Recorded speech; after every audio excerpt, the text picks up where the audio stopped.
Hello dear legal aspirants, welcome to MK legal Shiksha the way of learning.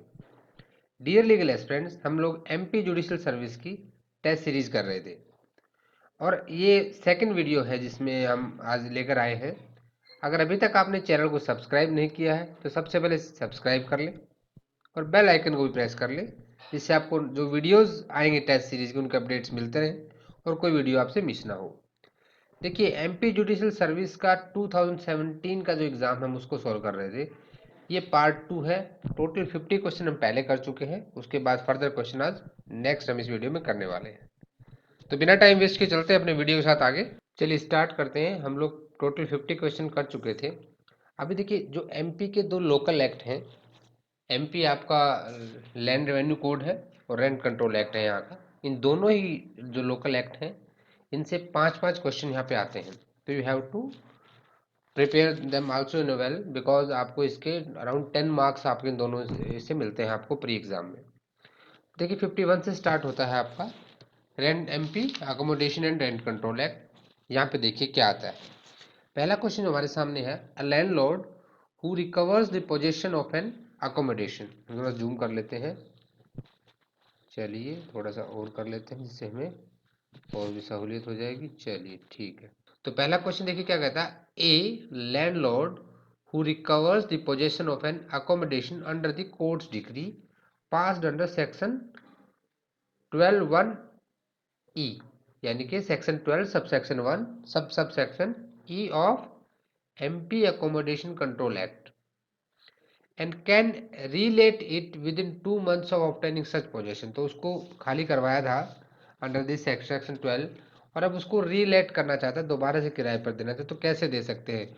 With the permission of the court, with the permission of rent controlling authority, with the permission of both of them और without the permission of both of them। देखिए, जो भी ऐसा जब दोबारा से किराए पर देना है ना, वो रेंट कंट्रोलिंग अथॉरिटी के ही हाथ में रहता है, उन्हीं से आपको परमिशन लेनी होती है। तो आपका जो आंसर है यहाँ पे ये बी आपका आंसर रहेगा। चलिए 52 को देखते हैं। Which proposition is correct? इनमें से कौन सी प्रोपोजिशन करेक्ट है? A landlord can file a suit for eviction on bona fide ground, ठीक है। Owner can not file a suit for eviction on bona fide ground। चलिए, the landlord must be owner of the accommodation on the file a suit for eviction on the ground of a bona fide need। बिल्कुल सही, ये आपकी statement correct रहेगी यहाँ पे। कौन सी statement का प्रोपोजिशन करेक्ट है यहाँ पे? C will be your answer. जो सूट ऑफ eviction है वो सिर्फ लैंडलॉर्ड ही फाइल कर सकता है अकोमोडेशन। इस चीज़ का आप ध्यान रखिए। यहाँ पे आप ये एक्ट पढ़ेंगे तो आपको भी अच्छे से क्लियर हो जाएगी। If tenant denies the title of the landlord and set up title in himself in the return statement, it's ground for eviction under section. कौन से सेक्शन के तहत वहाँ पे वो आएगा? तो यहाँ पे जो सेक्शन 12(1)(c) है आपका, वो इसके बारे में बात करता है। तो आपका आंसर हो जाएगा B. If any landlord contravenes the provisions of subsection 1 of section 38 of MP Accommodation Control Act, he shall be punishable with the imprisonment for a term of which may extend to। अगर वो contravention में है उसके provisions में जो कि सब section 1 में दिए गए सेक्शन 38 के, तो उसे कितनी सजा यहाँ पे मिल सकती है? कितनी मिल सकती है यहाँ पे? उसको 3 महीने तक की पनिशमेंट मिल सकती है।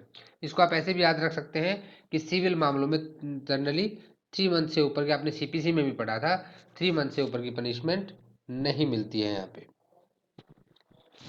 चलिए, ये मैक्सिमम होगी और यहाँ पे ये याद रखिएगा।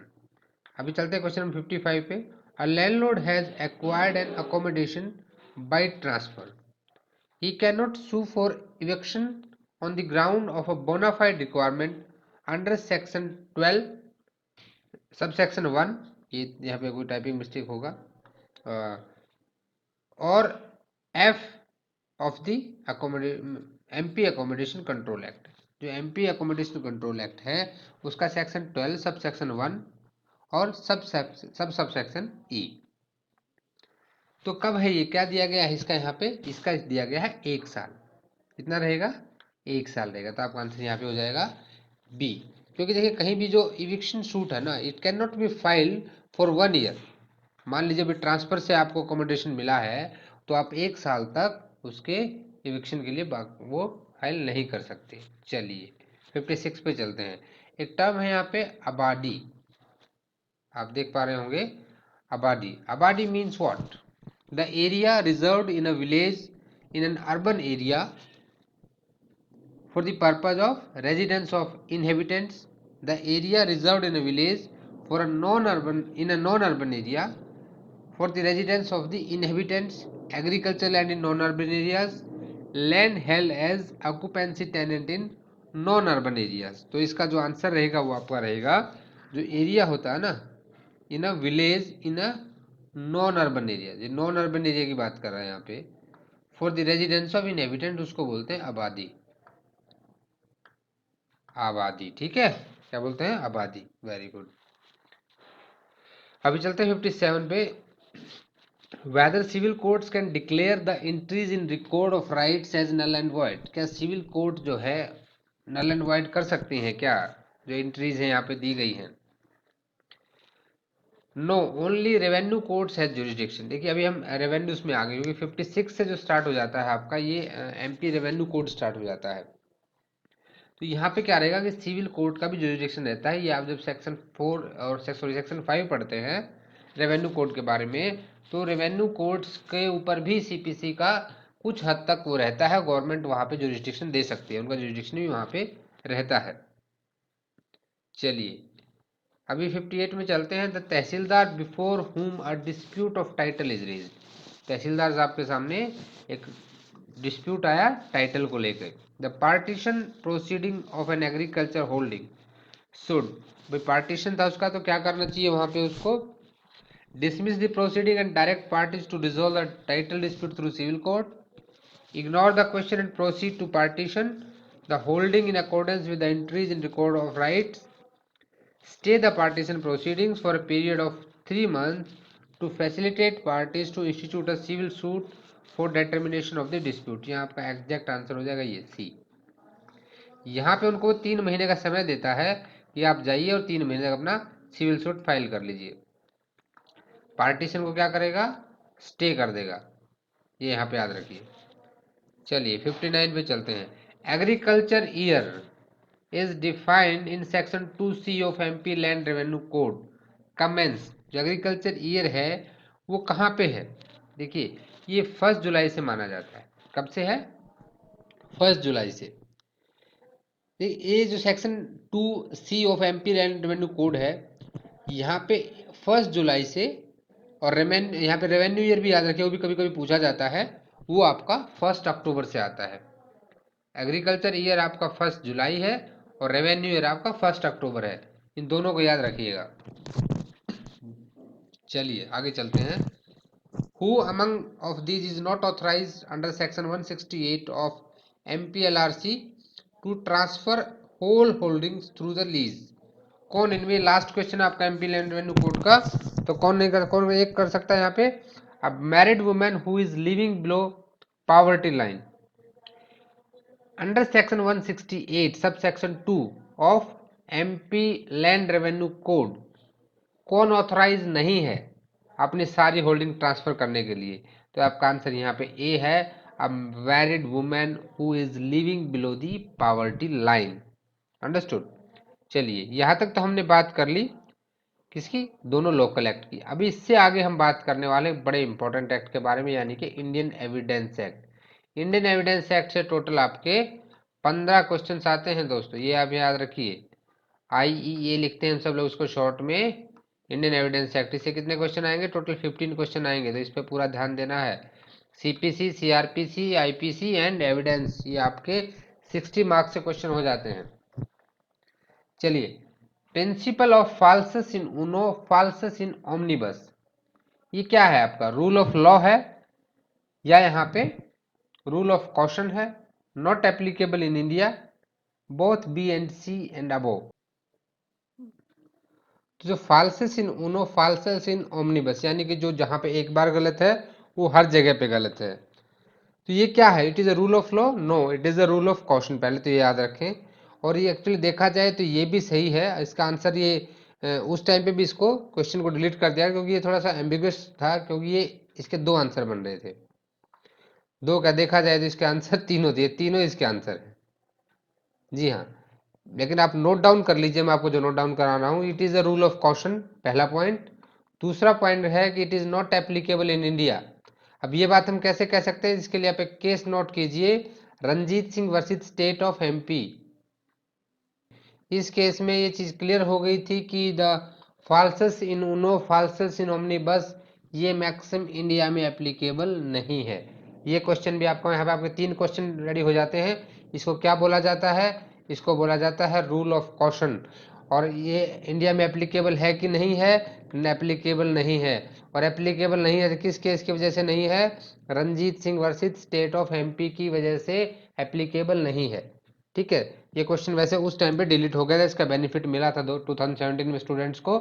लेकिन आपको इस क्वेश्चन से कुछ बहुत कुछ समझना है। आपके 3 या 4 क्वेश्चन यहाँ से तैयार हो गए हैं। चलिए आगे बढ़ते हैं अपनी वीडियो के साथ। 62, the conduct of the accused is relevant under. जो कंडक्ट है, आप कंडक्ट कहाँ पे पढ़ते हैं, कंडक्ट आपने पढ़ा होगा ना, जब आप एविडेंस पढ़ते हैं तो सेक्शन 8 में पढ़ते हैं हम। देखिए सेक्शन 8 आपका क्या कहता है, ये आपको motive, preparation and previous and subsequent conduct की बात करता है। ठीक है, तो कंडक्ट वाला सेक्शन 8 हो गया। अभी 10 क्या है उसको भी देख लीजिए। जो ऐसे सेक्शंस आते हैं ना, तो बाकी सेक्शनों को भी उसके साथ साथ देखते चलिए। सेक्शन 10 यहाँ पे क्या कहता है कि the things said or done by conspirator, यहाँ कॉन्स्पिरेटर की बात करता है in reference to a common design. और 11 क्या है, 11 तो काफी इंपॉर्टेंट है, जिसको पोलियो फेलिबाई भी कहते हैं, when facts not otherwise relevant become relevant. और सेक्शन 12 यहाँ पे क्या है, सेक्शन 12 कहता है कि in the suits for damage facts intending to enable court to determine the amount, तो ये चीजें भी यहाँ पे रिलीवेंट होंगी। ये रिलीवेंसी की बात करता है। तो ऐसे में क्या करें, सारे सेक्शंस को एक बार नजर मार लें, जिससे आपके 4 क्वेश्चंस रेडी हो जाते हैं। और वैसे इसका आंसर रहेगा ए आपका। चलिए आगे चलते हैं। 63, a discovery of facts under section, this is not V, it may be typing mistake को थोड़ा सा अवॉइड कर दें। हाँ, तो section 27 of the evidence act included. Section 27 आपका क्या कहता है, ये कहता है कि भाई किसी भी एक्यूज से जो इन्फॉर्मेशन आपको रिसीव होती है, ठीक है, उसमें से कितनी आप प्रूव कर सकते हो, how much information received from accused में बी प्रूव्ड, ये इसी के बारे में बात करता है यहाँ पे। तो यहाँ पे क्या कहता है ये, it includes the object produced, the place from which that object is produced, knowledge of the accused to the existence of the that object and all of this. देखिए इसका लॉजिकली भी आंसर यही है, अगर आपको सेक्शन पता है तो ये ऑटोमेटिकली पता लग जाता है। एक्यूज से जो कुछ आपको मिलता है उसको कहाँ तक, उस इन्फॉर्मेशन को कितना प्रूव किया जा सकता है, ये सेक्शन 27 बात करता है। पुलिस उसको जितना उससे चीज़ें मिलती है उसको कैसे प्रूव करती है, यही यहाँ बताया गया है। तो ये सारी चीज़ें यहाँ पे इसमें इंक्लूड होंगी। चलिए 64 को देखते हैं अभी। To prove call details report, CDR, call detail report of the mobile calls, condition of which section is to be fulfilled. Call detail report को अगर आपको प्रूव करना है तो कौन से सेक्शन में उसकी कंडीशंस दी गई है, सेक्शन 65B में दी गई है। ठीक है, क्योंकि देखिए जितने इलेक्ट्रॉनिक्स रिकॉर्ड की बात थी वो बाद में ऐड हुए थे, लॉजिकली भी आप इसका आंसर दे सकते थे। तो 65B यहाँ पे इसके बारे में बात करता है। चलिए आगे चलते हैं अभी। How many witness are required to prove a fact, किसी भी फैक्ट को प्रूव करने के लिए कितने विटनेस की जरूरत पड़ती है। यहाँ पे कोई 2 विटनेस चाहिए, एक चाहिए, एटलीस्ट एक आई विटनेस या एक कंप्लेनेंट तो चाहिए, नहीं ऐसा कुछ नहीं है हमारे एविडेंस एक्ट में, ऐसा कहीं भी कुछ नहीं दिया गया है। नो पर्टिकुलर नंबर्स, ये यहाँ पे याद रखना है। और ये कहाँ पे चीज दी गई है इसके लिए आप रेफर कर लीजिएगा, सेक्शन 134 कहता है there are no particular number of witness to prove anything. आप इस सेक्शन 134 को जब आप पढ़ेंगे तो आपका डाउट बिल्कुल क्लियर हो जाएगा। चलिए आगे चलते हैं। According to section 3 of the Indian evidence act, courts do not include, ये बहुत इंपॉर्टेंट है। जब बेर एक्ट में हमने बात की थी कि भाई जब आप बेर एक्ट को हाईलाइट करते हैं तो हम उसमें पढ़ते हैं, उसमें आप देखिए यही गलती कर जाते हैं स्टूडेंट्स, जब आप उसकी लैंग्वेज पढ़ते हैं तो वहाँ लिखा है इंक्लूड्स ऑल जजेस and magistrate and all persons except arbitrators legally authorise to take the evidence. यहाँ पे जो एक्सेप्ट वर्ड है ना, इसको बहुत सारे स्टूडेंट स्किप कर जाते हैं, तो इनको स्किप नहीं करना। देखिए यहीं से आपका क्वेश्चन बन गया है, एक्सेप्ट आर्बिट्रेटर्स। अंडरस्टूड। तो ये आपका सेक्शन 3 ऑफ कोर्ट, इसको अपने बेरेक्ट में भी हाईलाइट कर लें। फैक्ट्स जुडिशियली नोटिसेबल, जो फैक्ट्स जुडिशियली नोटिसेबल होते हैं those need not to be proved like other fact, to be proved like special fact, not to be proved and to be proved as an experts opinion. देखिए जब judicially noticeable हो गया, भाई जज साहब को जो फैसला देना है उन्होंने जो नोटिस कर लिया उसे प्रूव करने की कोई जरूरत नहीं है, तो वो नॉट टू बी प्रूव्ड की कैटेगरी में आ जाते हैं।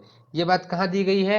ये सेक्शन 56 में दी गई है। आप सेक्शन 56 पढ़ के देखें, ये चीज आपकी क्लियर हो जाएगी। सेक्शन 56। चलिए 68 पे चलते हैं। A fact is said to be not proved, एक फैक्ट को नॉट प्रूव्ड कहा जाएगा। कब कहा जाएगा? Court either believe it does not exist, court consider its non existence so provable that a prudent man under the circumstances of particular case to act upon this supposition that it does not exist, court believes its existence when the facts are neither proved not disproved.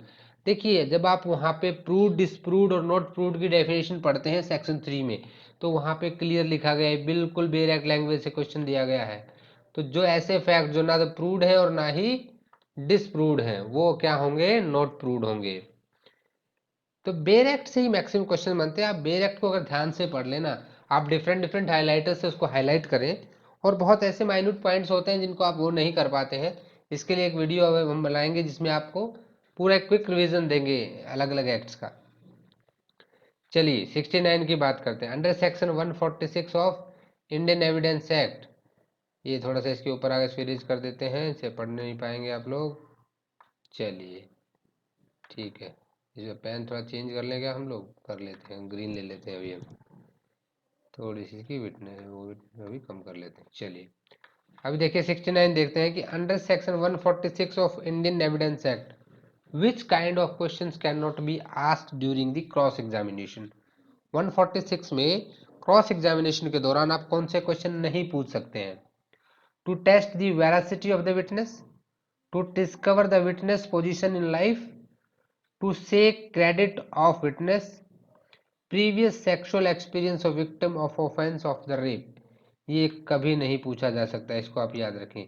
Logically भी इसका answer यही बनता है, अगर आपको नहीं भी याद है तो भी इसका आंसर यही बनता है। बाकी सेक्शन 146 आपने पढ़ा ही होगा, उसके हिसाब से इसका आंसर यही है। चलिए अभी देखते हैं 70। As per section 141 of the Indian evidence act 1872 a leading question means, leading question का क्या मतलब होता है यहाँ पे? Any question informing the answer, any question suggesting the answer, any question directing the answer, any question declaring the answer. देखिए leading question बोलते हैं जिससे आपको कोई लीड मिलती है आगे की। तो लीड कब मिलेगी? जब आपको कोई सजेशन दिया जाएगा। काफी सारे क्वेश्चंस फ्रेंड्स यहाँ पे डियर स्टूडेंट्स आप देखेंगे कि लॉजिकली भी आप उनके आंसर दे सकते हैं। चलिए आगे चलते हैं 71 पे। वेदर अ जज can ask questioning during examination of witness, क्या भी जज साहब से भी क्वेश्चनिंग की जा सकती है क्या? ये आपका 71 कहता है बिल्कुल की जा सकती है जनाब, क्यों नहीं की जा सकती? तो आपका आंसर हो जाएगा B, B will be your answer, yes. 72 पे आते हैं। न्यूज़पेपर रिपोर्ट इज एविडेंस, जो न्यूज़पेपर रिपोर्ट है वो कौन सा एविडेंस है? हेयर से, सर्कमस्टांशियल, प्राइमरी या सेकेंडरी? तो उसको हेयर से माना जाता है। कौन सा माना जाता है? हेयर से। चलिए 73। Which of the following, which of the following is not a competent witness, इनमें से कम्पिटेंट विटनेस कौन नहीं है? Dumb, deaf, minor, a person unable to understanding the questions put to them और unable to give rational answers to those questions. तो यहाँ पे कौन है आपका? देखिए डम, डीफ और माइनर। डम और डीफ को भी आप एक्सपर्ट से और माइनर को भी चाइल्ड स्पेशलिस्ट की मदद से आप कंपिटेंट विटनेस मान सकते हैं। लेकिन ऐसा कोई व्यक्ति जो आपके क्वेश्चन को ही नहीं समझ पा रहा, आपने सब ये नहीं समझ पा रहा कि आपने पूछा क्या है, तो वो यहाँ पे क्या हो जाएगा? आपका कंपिटेंट विटनेस नहीं रहेगा और आपका आंसर हो जाएगा D. D is not a competent witness. चलिए आगे बढ़ते हैं अपने क्वेश्चन के साथ। और कंपिटेंट विटनेस कहाँ दिया गया है? सॉरी ये भी नोट कर लें, सेक्शन 118 में आप इसके बारे में बात करते हैं। चलिए आगे बढ़ते 74 में देखते हैं। C child was born after dissolution of marriage between F and M, ठीक है। The legitimacy of child C was be taken as conclusive proof only when child C was born within. ये question बहुत बार पूछा गया different, इसको आप बिल्कुल most important question मान ले। मैक्सिमम स्टेट्स के जुडिशरी में क्वेश्चन पूछा जाता है। इसका आंसर आपका 280 डेज है और सेक्शन 112, सेक्शन आपका 112 of the Indian evidence act इसके बारे में बात करता है। अगर 280 डेज के अंदर बच्चा पैदा होता है तो उस बच्चे की जो आपकी लेक्टिमेसी है वो मानी जाएगी। चलिए अभी चलते हैं 75 के ऊपर। Which evidence is not secondary evidence, कौन सा एविडेंस जो है सेकेंडरी एविडेंस नहीं है।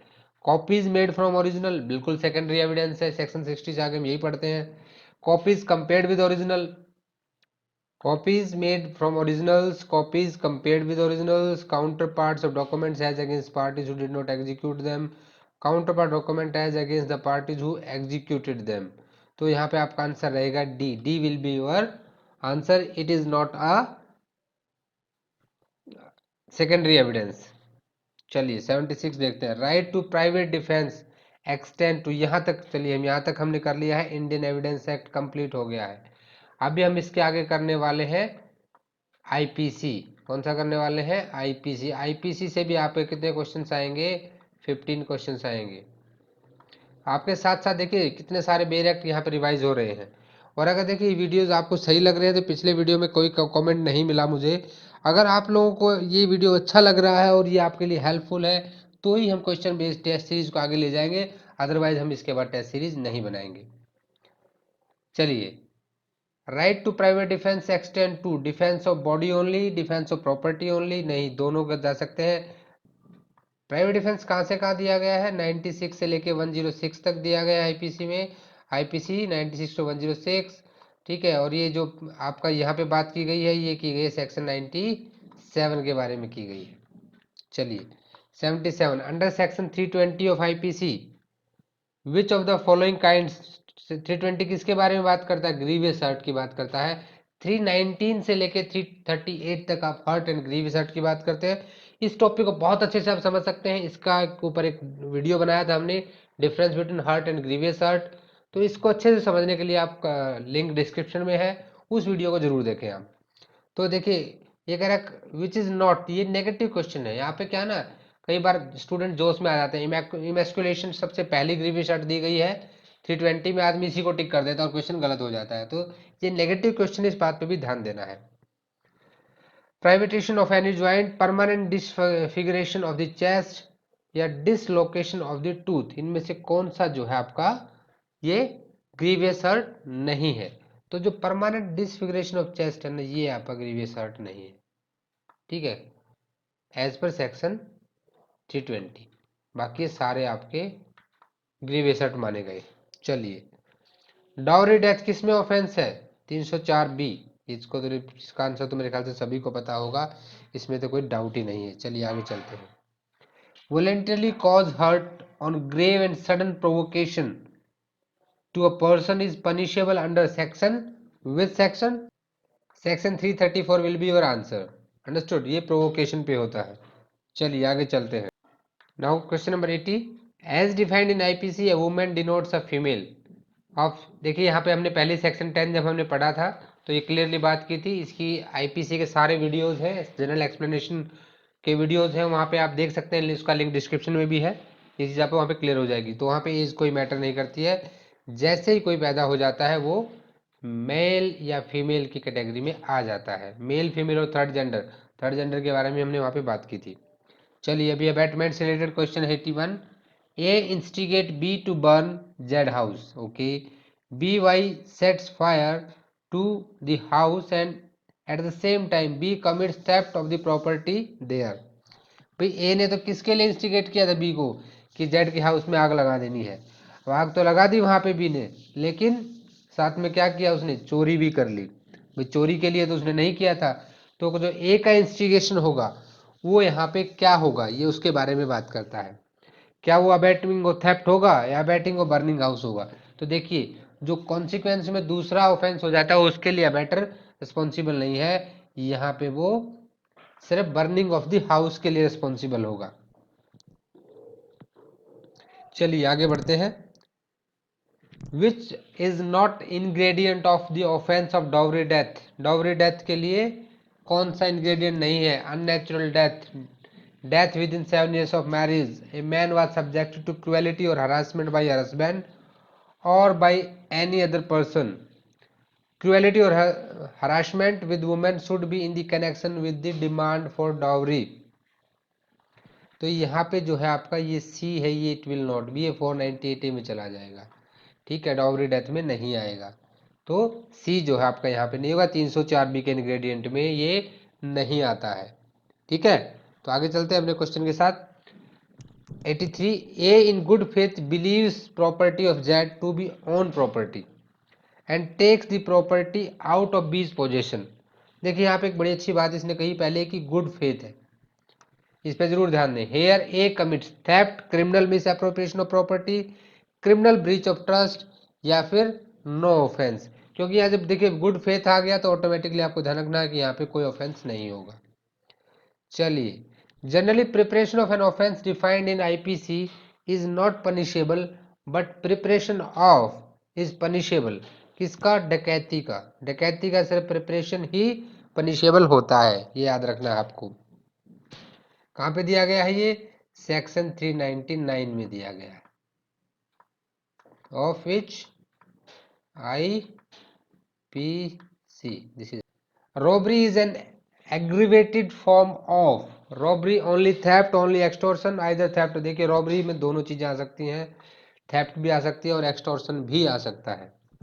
चलिए 86, थोड़ा सा फास्ट चलेंगे हम क्योंकि थोड़ा ज़्यादा लंबा हो जाएगा, टेस्ट सीरीज इतनी लंबी फिर किसी को बोर करने लगती है, तो we will cover it fast, little bit fast. अगर आपको कोई टॉपिक अलग से समझना है तो आप मुझे कमेंट करके बता सकते हैं।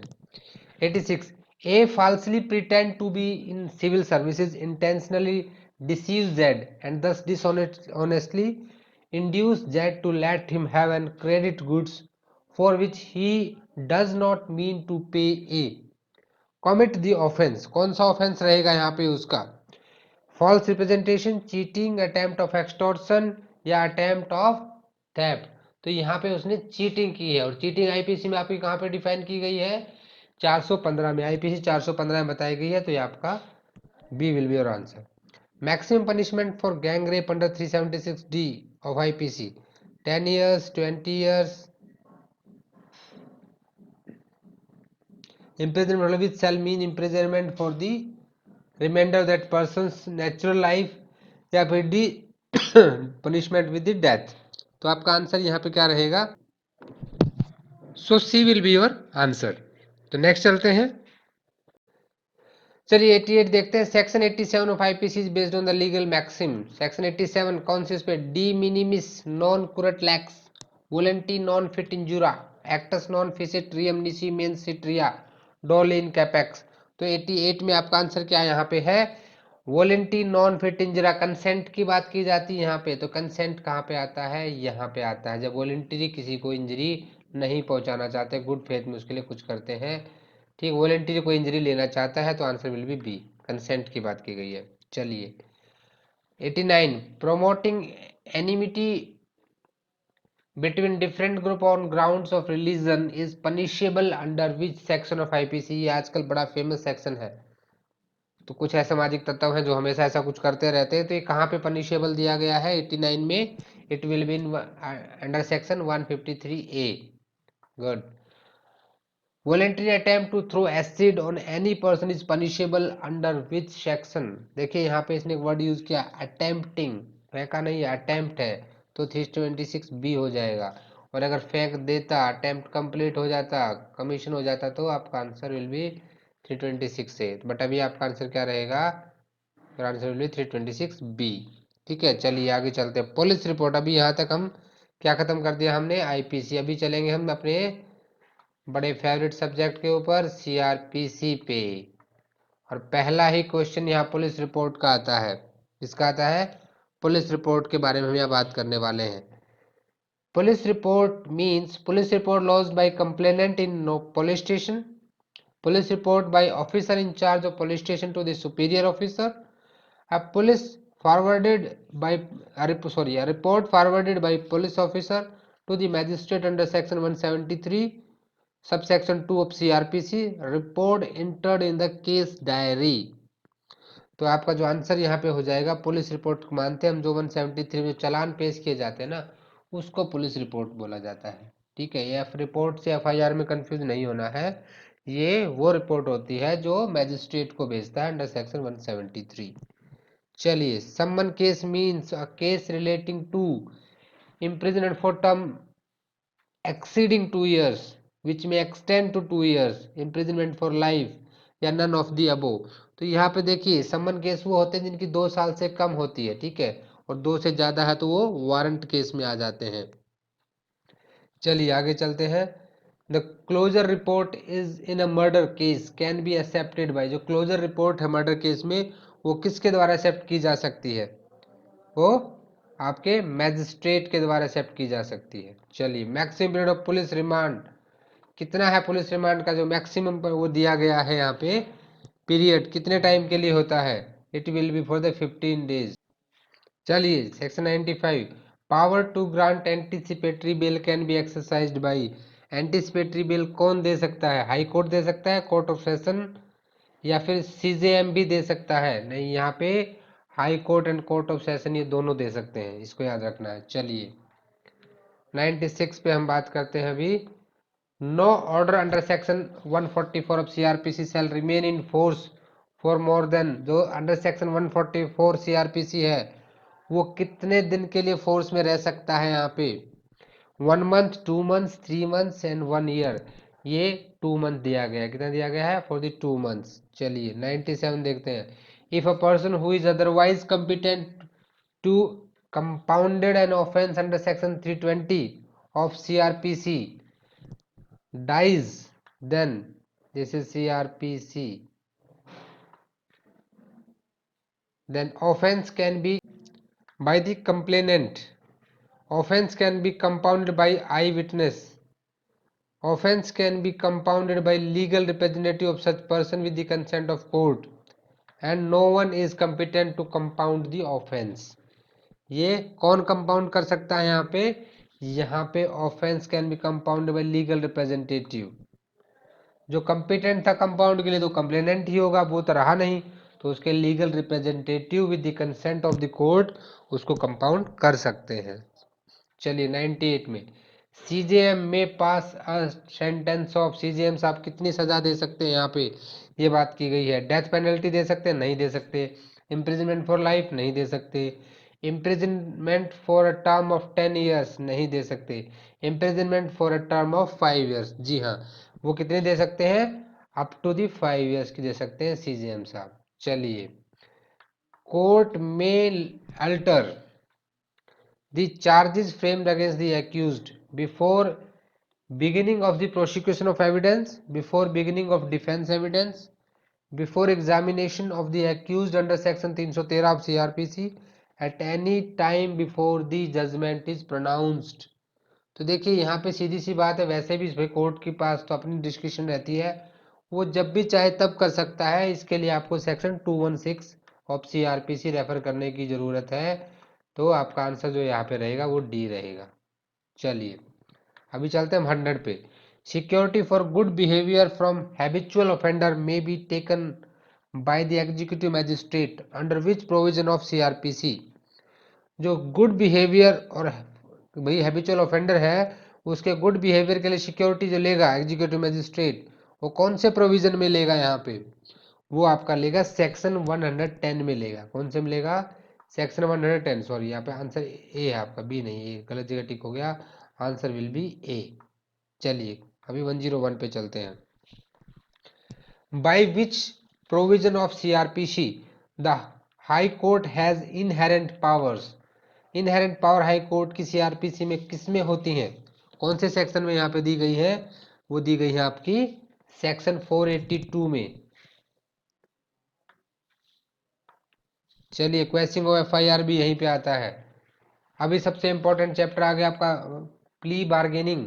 प्ली बार्गेनिंग में हमने 2 दिन पहले एक वीडियो बनाया है, उसका लिंक भी डिस्क्रिप्शन में। समझिए प्ली बार्गेनिंग को। प्ली बार्गेनिंग मतलब सौदेबाजी, एक नया चैप्टर था 21A, ठीक है 21A था, ये मलिमत कमेटी के रिकमेंडेशंस पे ऐड किया गया था 2005 के अमेंडमेंट एक्ट में। 6 जुलाई 2006 से ये लागू हुआ था। चलिए आगे चलते हैं। What is right about section 127 of CrPC code 1973?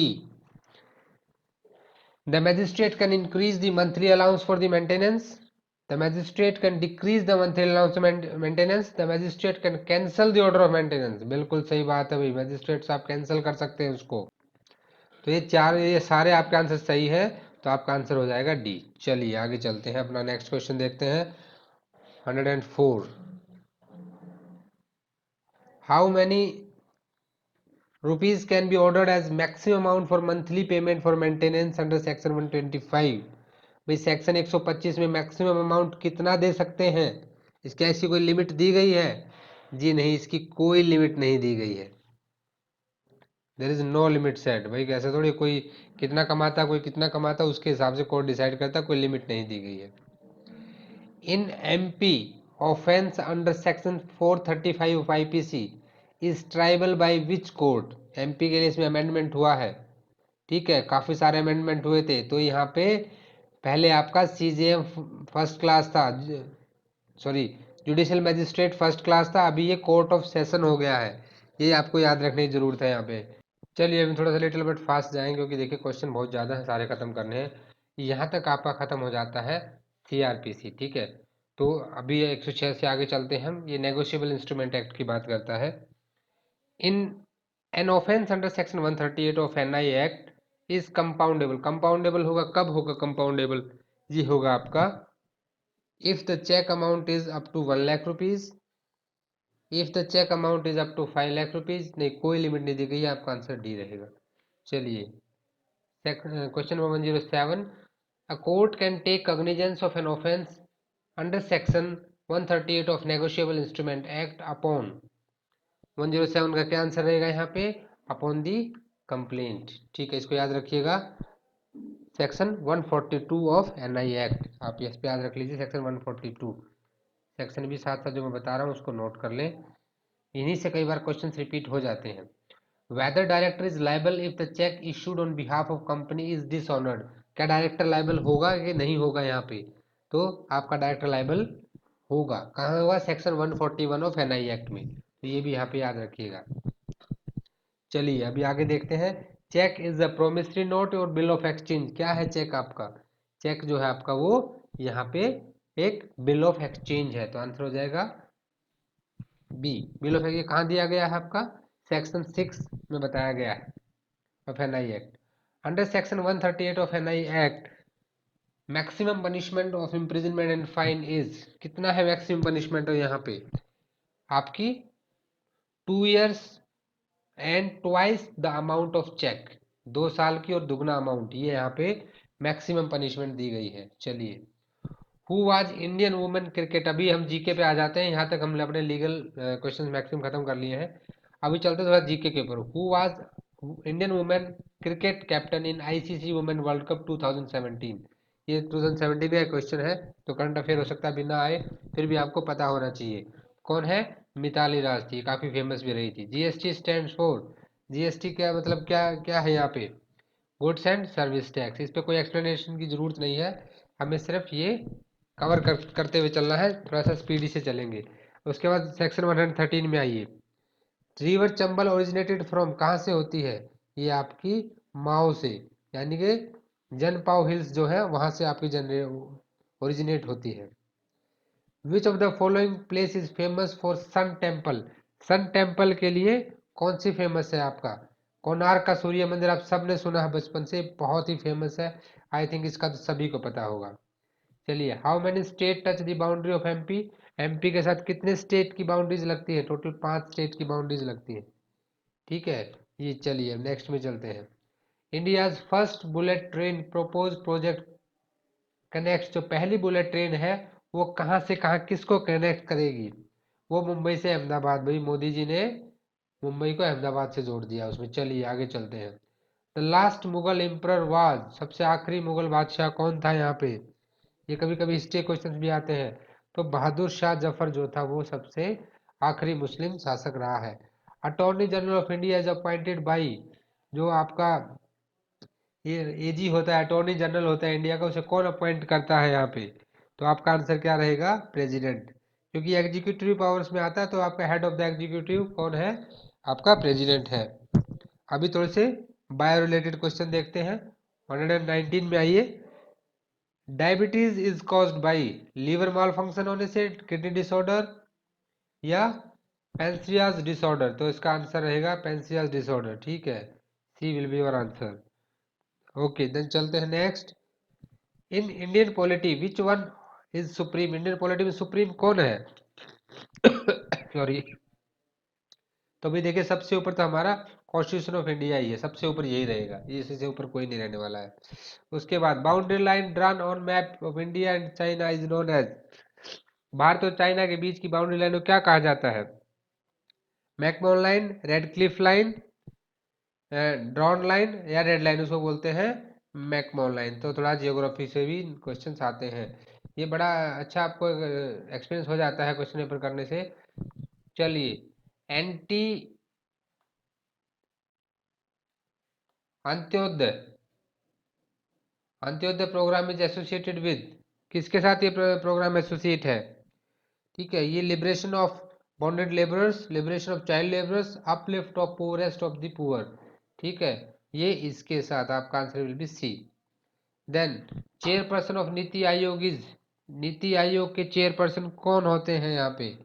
NITI Aayog के चेयरपर्सन हमेशा कौन रहते हैं? प्राइम मिनिस्टर रहते हैं। ये यहाँ पे कॉन्स्टिट्यूशन से कुछ है, पॉलिटी से रिलेटेड क्वेश्चन है, इनको आपको याद रखना है। Name of the parliament of Israel is, जो पार्लियामेंट की, इजराइल की पार्लियामेंट है सॉरी, उसका नाम क्या है? भाई मोसाद पे मत चले जाना इजराइल का नाम सुनते ही, क्योंकि मोसाद क्या है? ये उनकी खुफिया एजेंसी का नाम है, तो उसको बोलते हैं यहाँ पे। तो डी आपका आंसर रहेगा, कैनेसेट। आगे चलते हैं। Ice hockey is a national game of, ice hockey जो है किस देश का नेशनल गेम है? ये आपका कनाडा का नेशनल गेम है। ठीक है, वहां पे बहुत बर्फ गिरती है, वहां आइस हॉकी खेला जाता है। Where is the first open jail in Madhya Pradesh? पहली ओपन जेल मध्य प्रदेश में कहाँ पे बनी है? अनूपपुर, खांडवा, होशंगाबाद, या शाबुआ? तो कहाँ पे बनी है? होशंगाबाद में बनी है पहली ओपन जेल। चलिए, 127। बधाई is the folk dance of, जो बधाई है ये कहाँ का लोक नृत्य है? ये आपको बताना है।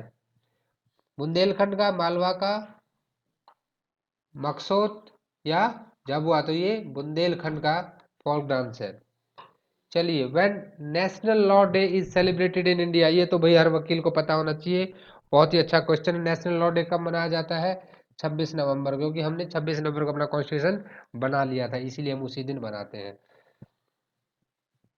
The news paper brought out by बाल Gangadhar Tilak to promote nationalism? बाल गंगाधर तिलक ने एक पेपर चलाया, न्यूज़पेपर चलाया था उस टाइम पे। तो कौन सा न्यूज़पेपर चलाया था उन्होंने? केसरी बोलते थे उनको। क्या नाम था न्यूज़पेपर का? केसरी। लोगों में अपने देशभक्ति जगाने के लिए उन्होंने स्टार्ट किया था। Honourable justice mister Deepak Mishra is, कौन से चीफ जस्टिस ऑफ इंडिया थे दीपक मिश्रा जी? तो वो हमारे 45th, यानी कि 45वें चीफ जस्टिस ऑफ इंडिया थे। चलिए आगे बढ़ते हैं अपने क्वेश्चन के साथ। अभी कंप्यूटर से रिलेटेड क्वेश्चन आ जाते हैं। Which is the correct in the following statements?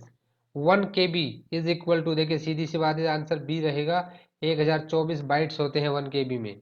ठीक है, उसके बाद which of one of these stores more data than a DVD? DVD से ज्यादा डाटा इनमें से किस में आता है आपका?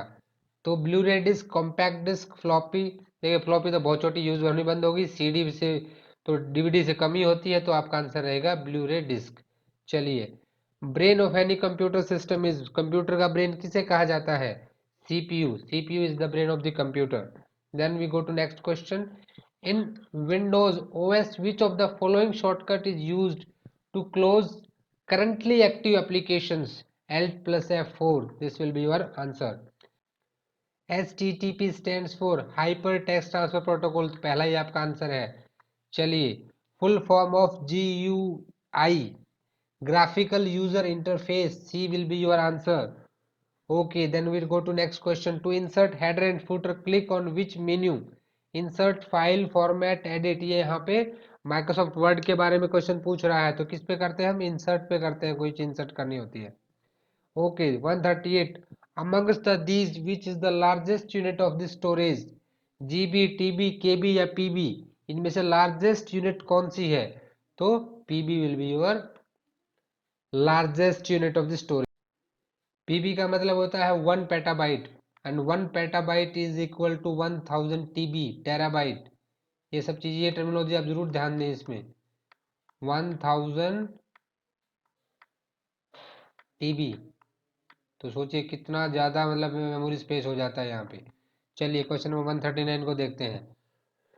विच of the following device can not be shared on computer network? देखिए यहाँ पे क्या है ना, कंप्यूटर पे आते ही लोग सोचते हैं कि भाई हम लोग CD ड्राइव क्रिएट कर देते हैं, लेकिन नहीं, ये नेटवर्क लिखा. नेटवर्क पे क्या आप हार्ड ड्राइव शेयर कर सकते हो, CD ड्राइव शेयर कर सकते हो, प्रिंटर भी शेयर कर सकते हो, but you can not share the keyboard. The keyboard will be your answer.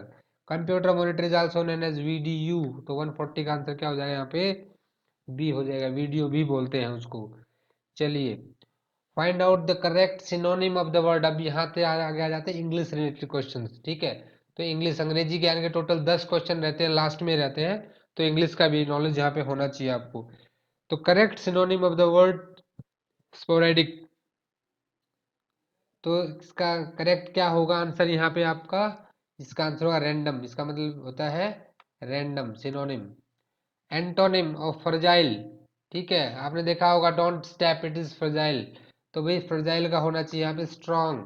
सीधी सी बात है, वेरी सिंपल, बहुत इजी दिया है. Please place the book the desk, upon the desk, on the desk, in the desk, over the desk. Correct preposition पूछी गई है, तो भाई डेस्क क्या होता है? ऑन द डेस्क होता है. Person who does not believe in existence of God is called. जो व्यक्ति भगवान में विश्वास नहीं रखता, नास्तिक आदमी, एथिस्ट बोलते हैं उसको. चलिए 145. You dash you apologise I shall punish unless. ठीक है, क्या वर्ड आएगा? Unless. A disease which spread by contact is called. अभी तो कोरोना तो चल ही रहा था भाई, कॉन्टैक्ट से कोरोना इतना ज्यादा फैला है, तो ये तो हम सबको पता होना चाहिए. कॉन्टेजियस डिजीज बोलते हैं उनको. चलिए नेक्स्ट क्वेश्चन पे चलते हैं. Find the correctly spelled word. यहाँ पे करेक्टली स्पेल्ड वर्ड क्या है? एबियंस, ABYNCE, तो करेक्ट वर्ड क्या है आपका यहाँ पे? C will be your correctly spelled word. Now question number 148. Procrastination means action for delaying, action for whispering, emancipation, advancement. तो आपका यहाँ पे क्या रहेगा? Action for delaying will be your answer. 149. Choose the alternative which best express the meaning of idiom phrase a blessing in disgust. An apparent misfortune that eventually has good result, blessing from the bad people, good luck follows bad results, a curse in disgust. तो इसका मतलब क्या रहेगा यहाँ पे? An apparent misfortune that eventually had good results. A will be your answer. Modus operandi stands for किसके लिए आता है? 150. वे ऑफ द वर्किंग में यूज होता है. ठीक है, तो यहाँ पे आपने टोटल हमारे क्वेश्चन सेशन खत्म हो गया है. So thanks for watching this video. अगर आप किसी भी टॉपिक पे अलग से वीडियो चाहते तो मुझे कमेंट करें, वीडियो को लाइक करें, अपने फ्रेंड्स के साथ शेयर करें. अगर आपको टेस्ट सीरीज सही लग रही है और आपके लिए हेल्पफुल है, तो अभी और टेस्ट सीरीज के आप मुझे कमेंट करेंगे तो ही मैं इसके आगे की टेस्ट सीरीज बनाऊंगा, अदरवाइज हम नॉर्मल वीडियोज बनाएंगे. तो अगर आप मुझसे डिफरेंट चैनल्स पे भी कनेक्ट हो सकते हैं, आप मुझे मेल कर सकते हैं mklegalशिक्षा@gmail.com पे, या फिर आप मेरे टेलीग्राम चैनल को ज्वाइन कर लीजिए. वहाँ पे आपको ये सारी चीज़ें, पूरा क्वेश्चन पेपर PDF में मिल जाएगा विद आंसर की.